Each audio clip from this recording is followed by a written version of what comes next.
Hi everybody, my name is Luna Gajewski with Prevention Ed, here bringing you another Prevention Ed short. This time all about nicotine pouches, most commonly known as Zyns, and everything you need to know about the risk associated with them in 2025.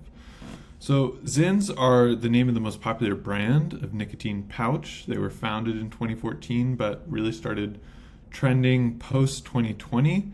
They're a form of nicotine consumption where nicotine enters the bloodstream through the gum. These pouches are placed between a user's gum and lip. Other popular brands of nicotine internationally include On or Velos, clearly marketing towards young people with all of these fruity flavors. And what they're trying to achieve with this marketing is something we talk all the time about at Prevention Ed, and that's achieving this low perception of risk. And so they love myths that they spread and capitalize on, such as nicotine pouches. Zyns are healthier than smoking. It looks like gum. It helps people quit. It's better than chewing tobacco, etc. And they call it a smoke-free product. And they know that in the collective psyche, smoke-free is associated with health, etc. And they know that when perception of risk is low, use is going to be very high. So we can unpack some of the risk and help bring public consciousness up to an accurate risk assessment when it comes to Zyns and nicotine pouches. So our students will know a risk of any form of nicotine consumption is addiction itself, right? Nicotine being one of the most notoriously difficult substance use addictions to overcome, and Zyns are a highly addictive form of nicotine consumption. We'll look at a couple of reasons why that is, one of which is their ability to be used discreetly and in a lot of places and situations that one might not be able to smoke a cigarette or chew tobacco or use a vape. We even hear about some Zyn users using nicotine pouches while they sleep, falling asleep with one in their mouth. We know that all forms of nicotine abuse are associated with cardiovascular issues, nicotine being a fast-acting and powerful stimulant that affects heart rate and over time is going to cause high blood pressure, heart disease, etc. And then we see a lot of the same oral health concerns that we saw with chewing tobacco with nicotine pouches, and we'll look at some of those.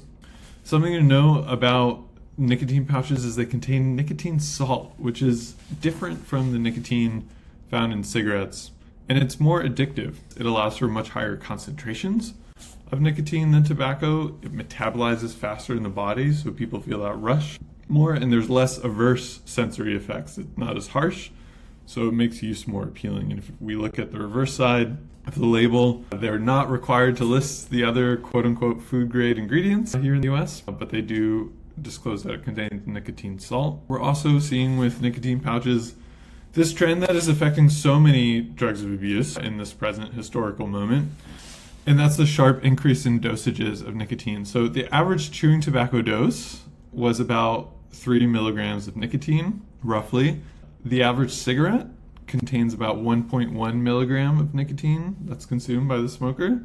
And Zyns, the most popular brand, come in 3 or 6 milligram pouches mostly. We're also seeing nicotine pouches come in 30 grams, 60 milligrams, and even 120 milligrams of nicotine in a great flavor, clearly marketing towards young people. Huge amounts of nicotine.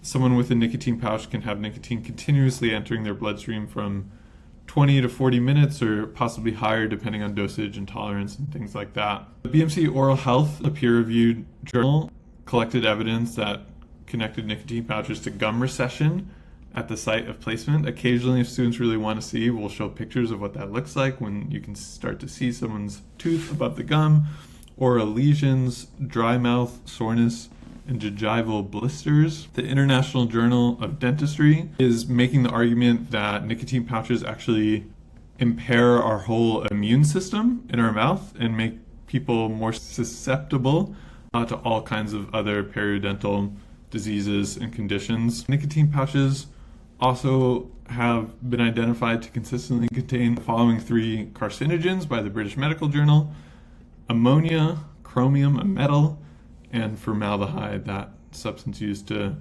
preserve the frogs that a lot of our students are still dissecting in biology class. This strategy is really working for big tobacco. They saw in 1 year a 70% increase in nicotine pouch sales internationally. They're really succeeding in achieving this, oh, better than chewing tobacco, smoke-free, it's just like a piece of gum, fruity flavors, really successfully manipulating people with that marketing. And so we encourage our students to remain informed and not allow themselves to be psychologically manipulated by big tobacco, who's trying to make them lifelong customers and take advantage of their developing brains and their unique vulnerability to addiction. So hopefully this short helped you arm yourself with some more information about nicotine pouches. Feel free to sign up for our mailing list for more updates on the latest substance use trends, and feel free to get in touch if you think your school or community would be an effective prevention partner with Prevention Ed. Thanks for listening.